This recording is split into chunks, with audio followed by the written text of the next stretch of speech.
بالله من شرور أنفسنا ومن سيئات أعمالنا من يهد الله فلا مضل له ومن يضلله فلا هادي له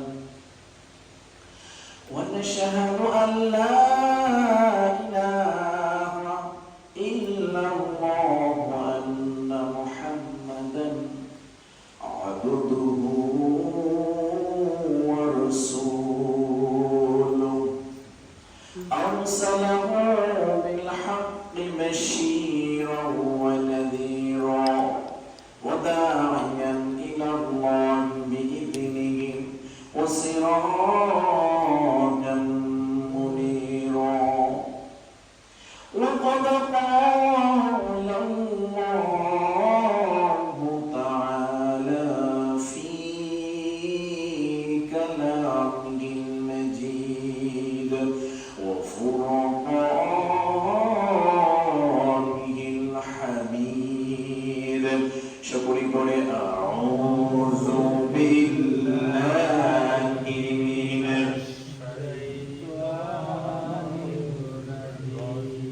بسم الله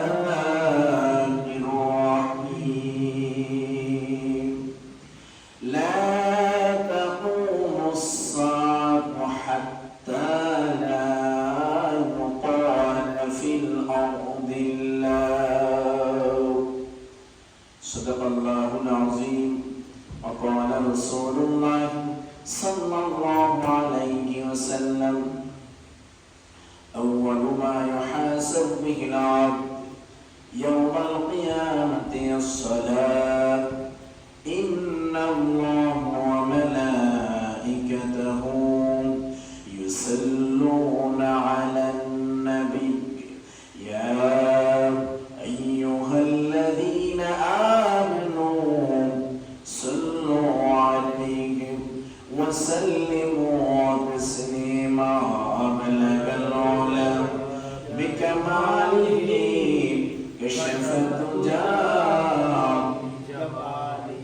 السنة جميع اتصاله صلوا عليه لا إله إلا الله لا إله إلا الله لا إله إلا الله لا إله إلا الله لا إله إلا الله لا إله إلا الله لا إله إلا الله محمد رسول الله صلى الله عليه وسلم الحمد لله মহান মাবুদের দরবারে অসংখ্য অগণিত সেজদায় উন্নত শুকরিয়া জ্ঞাপন করছি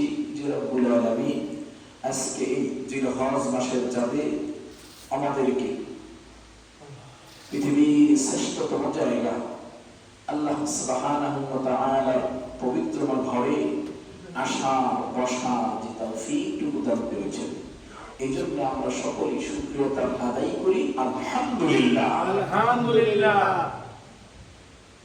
দুরূদ সালাম পেশ করছি মানবতার মুক্তির দিশারি নবীদের নবী সরদার আলম আখির জামান নবী মুহাম্মদুর রাসূলুল্লাহ সাল্লাল্লাহু আলাইহি ওয়াসাল্লাম শহীদদের সর্বোচ্চ আত্মার মাগফিরাত কামনা করছি যারা দ্বীনের জন্য ইসলামের জন্য তাদের বুকের তাজা রক্তকে বিলীন করে দিয়ে আল্লাহর জমিনে আল্লাহর দ্বীনকে বাস্তবায়ন করার চেষ্টা করেছেন মহান রব্বুল আলামিন যেন ওই সমস্ত ব্যক্তিদেরকে জান্নাতের সুস্থ মাকাম জান্নাতুল ফেরদৌস নসিব করে দেন সকল আমিন আমিন যে সমস্ত মুসলমানেরা অসুস্থতা অনুভব করছে ও মহান রব্বুল আলামিন যেন সকলকে সুস্থতা নিয়ামত দান করে সকল আমিন আমিন বিশ্বের মুসলমানরা আজকে যেখানে হামলার শিকার বিশেষ করে ফিলিস্তিন মুসলমান যাদের খাদ্য যেখান থেকে যাবে সেই রাস্তা পর্যন্ত বন্ধ করে দিচ্ছে বলা হচ্ছে যে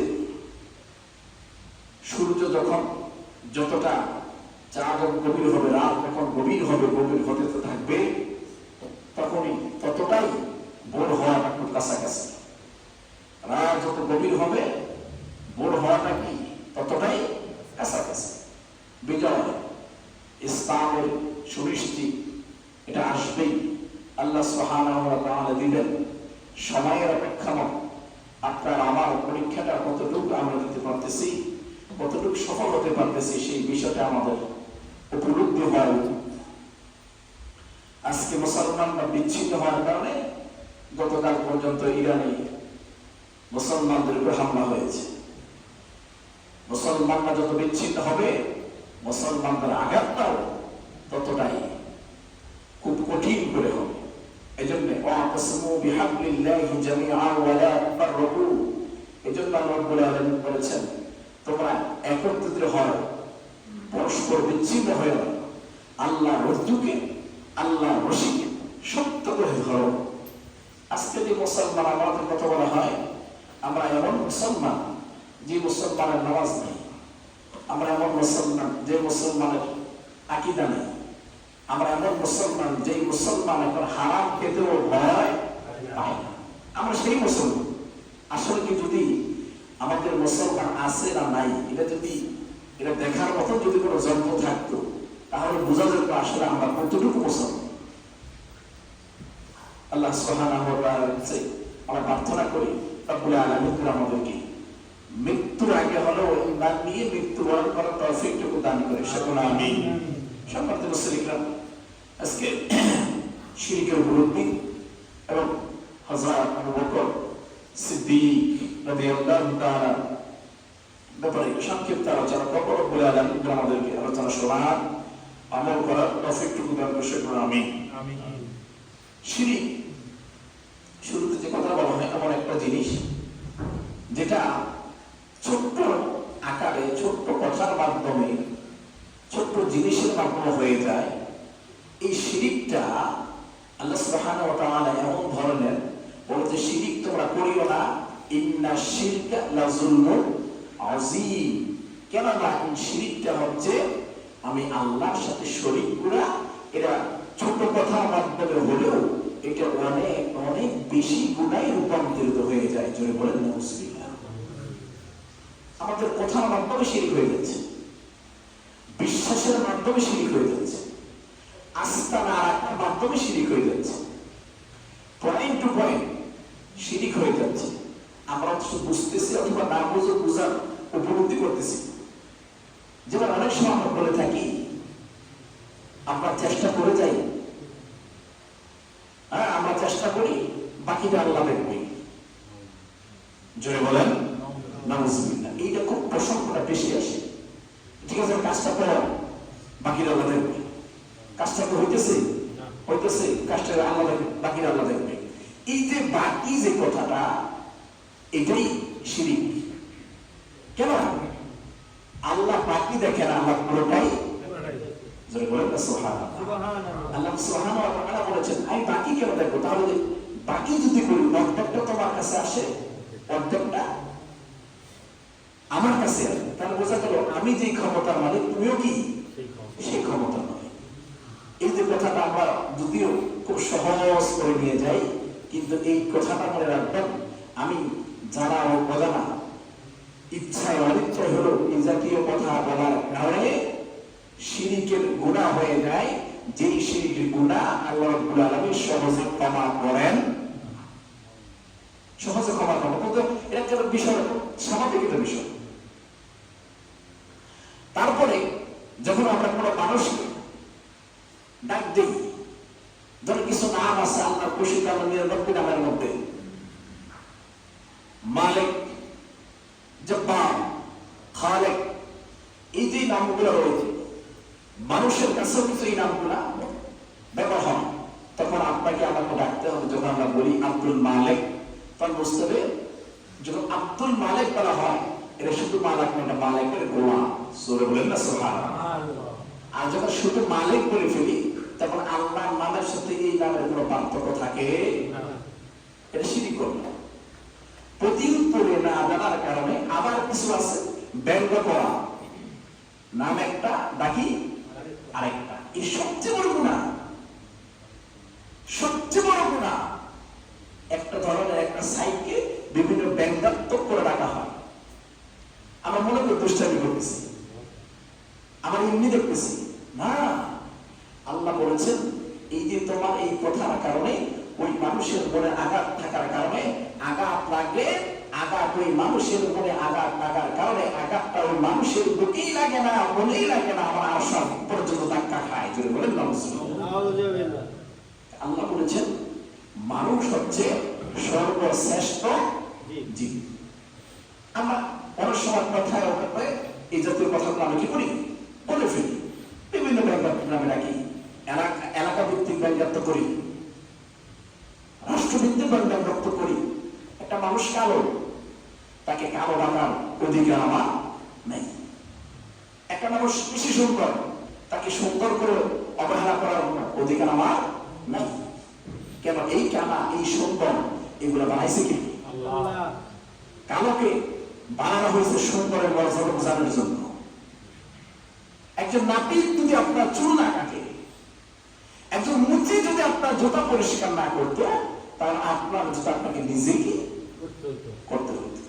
এই জন্য বলেছেন মানুষ এমন একটা জীব যারা একে অন্যের উপরে পরিপূরক, একজন আরেকজনের চাইতেই হবে। যিনি বাথরুম পরিষ্কার করে, আমরা তাকে অসম্ভব ঘৃণা করি। কেন ঘৃণা করবো? কারণ আমরা এখানে ঘৃণা করবো না, ওই লোকটা যদি এটা না করতো আমাকে নিজেই তো করতে হতো। অহংকার যখন আসে, ভিতরে যখন অহংকার আসে, আল্লাহ রাসূল বলেছেন দুইটা জায়গায় হাজির হইল যখন ভিতরে অহংকার আসে। এক, যত নাপাক জায়গা আছে বাথরুম দেশের উপরে এগুলো পরিষ্কার করবা, তুমি ওইখানে ধরে নিবা আমার মতন নিরীহ হতভাগা কেউই নাই। পরিষ্কার হয়ে পরিচ্ছন্ন হয়ে কবরস্থানে যাবে, সেখানে গিয়ে দেখবা তোমার মতন শক্তিশালী কত হাজার হাজার মানুষ, তোমার মতন ডাক্তার, ইঞ্জিনিয়ার, শক্তিশালী বডিওয়ালা, শক্তিশালী বিশাল আকারের মানুষ এখানে শুয়ে আছে, ছাগলে পাড়ায়, গরুও পাড়ায়। তোমার হাত ক্ষমতা নাই সেখান থেকে সরানোর জন্য। অহংকার কোথায় যাবে? শিরকে বক্তব্য কোথায় করে? বাস চলতেছে, অ্যাক্সিডেন্ট করতেছে, হঠাৎ করে যেভাবে হোক অ্যাক্সিডেন্ট থেকে বাঁচছে, প্রসঙ্গ আসি যায় আর বলেন আজকে ড্রাইভারটা ভালো না হলে সবগুলা মানুষই মারা যাইতো। জোরে বলেন। এই ক্ষমতাটা কি ড্রাইভারের? ক্ষমতা ড্রাইভারের না, এই ক্ষমতা আল্লাহ। আল্লাহ তোমাকে দেখাচ্ছে, আমাকে দেখাচ্ছে, অবসম্মান জেনে রাখো, ওই মৃত্যুর সামনে থেকেও আমি আল্লাহ তোমাকে বাঁচাইতে পারি। জোরে বলেন না সুবহানাল্লাহ। মৃত্যুর সামনে থেকে আমি আল্লাহ তোমাকে বাঁচাইতে পারি। তুমি ক্যারিটে কাটা দিন, ড্রাইভার নেই, সিঁড়ি করে ফেলবা। আমার এমন একটা অবস্থা, খাটে শুয়ে রয়েছে, খাটের থেকে নিচে পড়ছে, ইন্না লিল্লাহি ওয়া ইন্না ইলাইহি রাজিউন, শেষ, মারা গেছে। তাহলে এখানে কেন এত বেজন? কেন বলল? খাটে যখন শোয়া হয়, আল্লাহ রাসূল সাল্লাল্লাহু আলাইহি ওয়াসাল্লাম বলেন, রাত যখন তোমরা ঘুমাতে যাও, দুনিয়ার চিন্তা সর্বত্র বাদ দিয়ে আল্লাহ সুবহানাহু ওয়া তাআলার কাছে তওবা করো, শিরকের জন্য তওবা করো, গুনাহের জন্য তওবা করো, সমগ্র কিছুর জন্য তওবা করে কালিমা পড়ে ডান দিকে হয়ে ঘুমিয়ে যাও। যদি তুমি মারা যাও তাহলে তুমি ওই মৃত্যুটা শহীদের মৃত্যু হয়ে যাবে। বলে বলেন না সুবহানাল্লাহ। আর যদি বেঁচে যাও, ফজরের আযান যখন কানে এসে যায়, ফজরের সময় যখন তোমাকে উপলব্ধি করে ফেলে, তখন তুমি উঠে যাও, ওযু করে নামাজ পড়িয়ে যাও। কেন বলা হয় ফজরের যে নামাজ, এই নামাজটা শুধু ফরজের কথা বলা হয় নাই, সুন্নতের কথা বলা হয়েছে। ওই সুন্নত 2 রাকাত আদায় করলে আসমান জমিনের মধ্যে যা কিছু আছে এর চাইতে অধিক অধিকতর গুরুত্ব ফজরের সুন্নত। জোরে বলেন না সুবহানাল্লাহ। ওই ফজরের হাওয়াটা তোমার গায়ে লাগাও, ওই ফজরের নিঃশ্বাসটা তোমার গায়ে লাগাও, তোমার কি ঘ্রাণ নাও।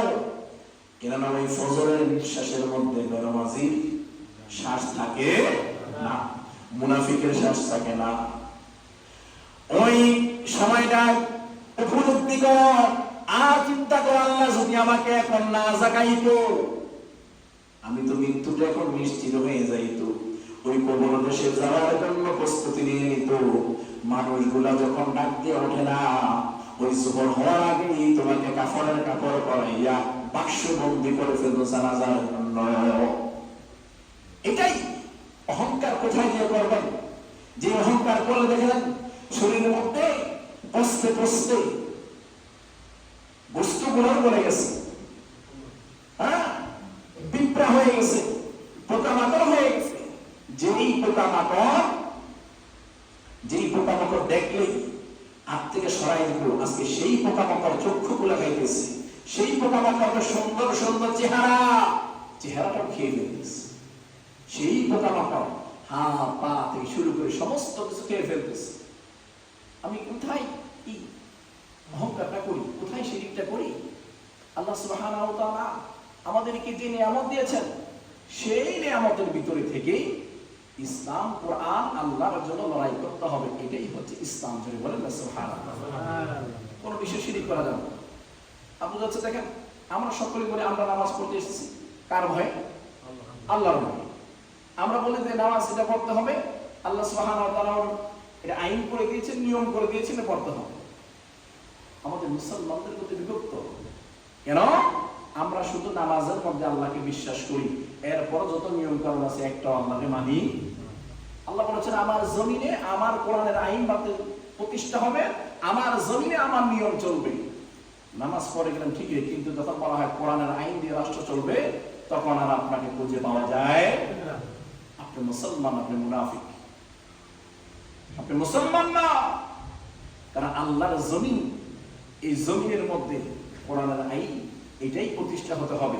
আল্লাহ এই জমিনের মধ্যে যে শাসক আপনাকে চূর্ণ বিচ্ছিন্ন করবে, তাকে আপনি দেখতে হবে। এটা নয়, এত সহজ জিনিস না। আবু বকর সিদ্দিক রাদিয়াল্লাহু তাআলা নাম শুনছেন না? উনি কে? কথা বলেন, উনি কে ছিলেন? তিনি ছিলেন না খলিফা। তিনি কে ছিলেন? খলিফা, ইসলামের প্রথম খলিফা। শুধু খলিফাই না, রাসূল করিম সাল্লাল্লাহু আলাইহি সাল্লামের প্রাণবন্ধ বন্ধু ছিলেন। শেষ পর্যন্ত শ্বশুর হয়েছেন এবং তার সাথে মুহাম্মদুর রাসূলুল্লাহ সাল্লাল্লাহু আলাইহি সাল্লামের সাথেই তার রওজার পাশে জায়গা হয়েছে। জোরে বলেন সুবহানাল্লাহ। এমনি হয়েছে। ওনার অবস্থানটা কি? একটা মর্যাদা তুলে দেওয়া হয়। হযরতে আবু বকর সিদ্দিক রাদিয়াল্লাহু তাআলা মর্যাদা ছোট্ট একটা তুলে ধরেন। ওনারা কি ছিলেন? ওনারা জিন্দেগিটা কি করেছে? হযরতে আয়েশা জুসনার দিকে তাকালেন, একাকার হয়ে তাকিয়ে রইলেন, তারা গুলা দেখতে লাগলেন।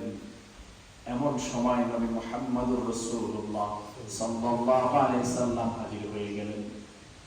নবী যখন সময় পেতেন তখন তাদের স্ত্রীদের সাথে নিয়ে আনন্দ করতেন, দৃশ্যমান দেখতেন। আমরা তো এখন স্ত্রীর দিকে ঠিক মতো সময় দিই না, হ্যাঁ? আমরা যখন শুধু কাজের উপরে রাখি, ধমকের উপরে রাখি। আল্লাহ রাসূল সাল্লাল্লাহু আলাইহি সাল্লাম যতজন বিবি ছিলেন, একজন বিবিকেও অন্যায়ভাবে কোনো কারণে একটা ধমক দিয়েছেন এরকম কোনো ইতিহাস নাই। যদি বলেন না সুবহানাল্লাহ। আমরা তো যাওয়ার আগে ধমক দেয়া এমনি সেমনি করে উপলব্ধি করে ফেলি, চাপ সৃষ্টি করি। চাপ সৃষ্টি করা যাবে না। ইসলামের মধ্যে চাপ সৃষ্টি যেমন নয়, যখন অন্যায় করতে থাকবে তাকে বুঝাইতে হবে, বুঝাইলে আসতে হবে। ওর দূর মায়ের দূর, এটা ইসলাম শিক্ষা দেয় না।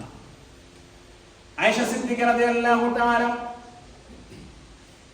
যখন জুসতার দিকে তাকালেন, মুহাম্মদুর রাসূলুল্লাহ সাল্লাল্লাহু আলাইহি সাল্লাম যখন তার পাশে গেলেন আর বললেন, আয়েশা তুমি কি দেখতেছো? আয়েশা সিদ্দিকা রাদিয়াল্লাহু তাআলা বললেন, মুহাম্মদ রাসূলুল্লাহ সাল্লাল্লাহু আলাইহি ওয়াসাল্লাম আমি আসমানের দিকে তাকাইয়া তাকাইয়া ওই তারাগুলা গোনার চেষ্টা করি। বলেন না সুবহানাল্লাহ। সুবহানাল্লাহ। রাসূল করিম সাল্লাল্লাহু আলাইহি ওয়াসাল্লাম বলেন এই তারাগুলা তো গুনে শেষ করার মতো নয়, এটা একটা দুইটা নয়, এখানে আপনি গুনে শেষ করতে পারবেন না। কতগুলা গুনবেন? হযরত আয়েশার মনে প্রশ্ন চলে আসলো যে যদি আমি এগুলা গুনে শেষ করতে না পারি তাহলে রাসূল আপনি বলেন ওই তারাগুলা যত আছে তার সমপরিমাণ সওয়াব আল্লাহ রাব্বুল আলামিন কার আমলনামায় দিয়ে দিয়েছেন। রাসূল করিম সাল্লাল্লাহু আলাইহি সাল্লাম বললেন ওই তারাগুলা যত আছে, ওই তারাগুলা যত আছে তার চেয়ে অধিক অধিকতর সওয়াব, অধিক থেকে অধিকতর নেয় আল্লাহ রাব্বুল আলামিন ওমরের জিন্দেগীর আমলের মধ্যে দিয়ে দিয়েছে। বলেন না সুবহানাল্লাহ। সুবহানাল্লাহ। তারা যত আছে এর চেয়ে বেশি দিয়ে দিয়েছেন। হযরত আয়েশা একটু চুপ হয়ে গেলেন, চিন্তা করলেন যে আমি তো মনে মনে ভাবছিলাম আমার বাবার কথাটাই বলবেন। একটু চুপ হয়ে গেলেন যে আমার বাবা তো আপনার বিপদের কাছাকাছি ছিলেন, বিপদের বন্ধু ছিলেন। রাসূল করিম সাল্লাল্লাহু আলাইহি সাল্লাম বুঝতে পারলেন মনটা খারাপ। তখন তিনি বললেন মনটা খারাপ হয়ে গেছে? ও আয়েশা মনটা কেন খারাপ হলো? তিনি বলেন ইয়া রাসূলুল্লাহ হাবিবাল্লাহ আপনি যে এখানে ওমরের কথা বললেন আমার বাবার কি অবদান নাই? তখন রাসূল করিম সাল্লাল্লাহু আলাইহি সাল্লাম বলেন এই যতগুলা দেখতেছেন যত আমল আছে যত নেক আছে ওমরের পুরা জিন্দেগীর যত আমল আছে যত নেক আছে যদি সবগুলা মিলাইয়া একটা পাল্লায় রাখা হয় আপনার পিতা আবু বকরের একটা রাত্রের আমল যদি আরেকটা পাল্লা রাখা হয় ওমরের জিন্দেগীর চাইতে আপনার বাবার আমলের দিকটা অনেক অনেক বেশি দূরে। বলেন না সুবহানাল্লাহ। তখন তিনি হাসি দিলেন, বললেন ইয়া রাসূলুল্লাহ কোন দিনে সেই রাতের কোন রাতের আমলটা? বলতে সেই রাতের আমল যে রাতে আমি আমার বন্ধুকে নিয়ে মক্কা থেকে মদিনায় হিজরত করেছিলাম। একবার বলার পরে ওই ব্যক্তিরা তার পিঠটা বিছানায় লাগাই নাই। কখন আমি ডাক দেব, কখন আমি ডাক দেব, আমার ডাকে সাড়া দিবে। ওই রাত্রের আমল ওমরের পুরা জিন্দেগীর চাইতেও অনেক অনেক বেশি প্রয়োজন। বলেন না সুবহানাল্লাহ। সাহাবীরা তাদের যেভাবে রাসূলকে আঁকড়ে ধরা দরকার সেভাবে করেছে। গর্তের মধ্যে ছিল, চতুর্দিকে যখন বিভিন্ন ভাবে গর্ত ছিল গুহার মধ্যে, এই গর্ত ছোট ছোট গর্তগুলা, তখন রাসূল সাল্লাল্লাহু আলাইহি ওয়াসাল্লাম যখন ঘুমাইতে লাগলেন হযরত আবু বকর এই ছোট ছোট গর্তগুলো হাত দিয়ে ধরে রাখলেন। এমন অবস্থা যখন একজন সাপ, একটা সাপ আবু বকর দর্শন করলো। আবু বকর রাসূল সাল্লাল্লাহু আলাইহি ওয়াসাল্লাম আবু বকর এই যে এই উরুর মধ্যে বাঁধা ঘুমাই রইলেন।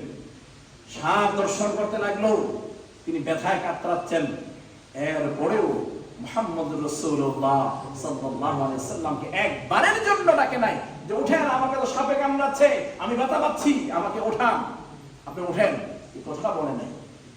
যখন কাঁদতে কাঁদতে চোখেতে পানি বেয়ে পড়তেছে, একটা ফোঁটা পানি মুহাম্মদ রাসূলুল্লাহ সাল্লাল্লাহু আলাইহি ওয়াসাল্লামের উপর লাগলো। তখন মুহাম্মদ রাসূলুল্লাহ সাল্লাল্লাহু আলাইহি ওয়াসাল্লাম জেগে গেলেন। বলে কি হয়েছে? আবু বকর বলে আমার কেমন জানি হাত বিষাক্ত হয়ে যাচ্ছে, আমি ব্যথা অনুভব করতেছি।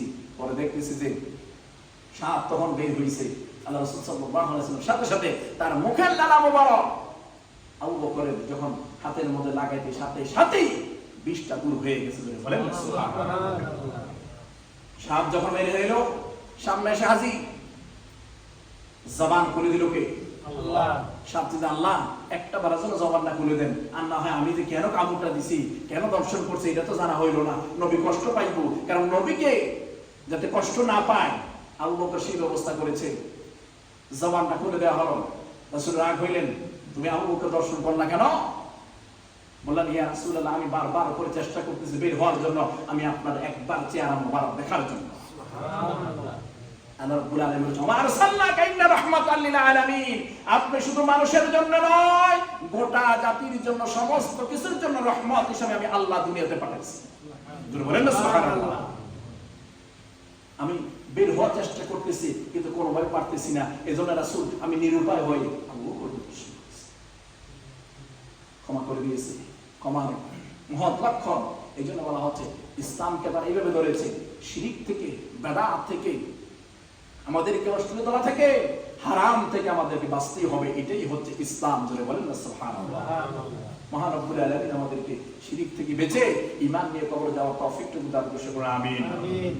بغير والاستغاث والندى الله لغار الذبيحين الله لغار فالدة الله لغار عبادة الشرك اسمي على عبادة النحواء النواح واحد الله عبادة تقسيم والوحيد الله إلا منه من الآفين الله تعالى الله يقول الشرك فيهم دخلا ثم أدمني جاه وتوحيد وما أرسلناك إلا رحمة للعالمين وما أرسلناك إلا رحمة للعالمين إن الشرك لظلم عظيم فيما بنيهم لحكم الحق اتقى كتاب معهم أنزله منذر مبشرين نبي الله فبعث واحدا أمة الناس كان فيه فبما بينهم لحكم بالحق كتاب الله معهم وأنزل منذر مبشرين نبيين الله بعث واحد من الناس كان سنة الإسلام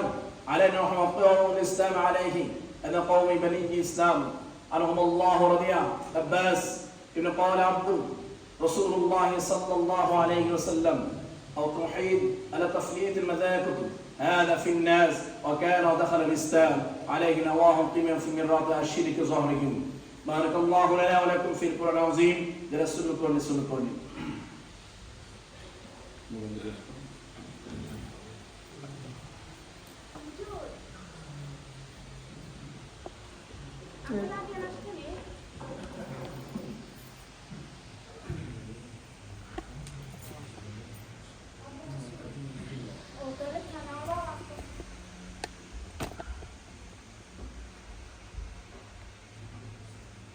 বন্ধ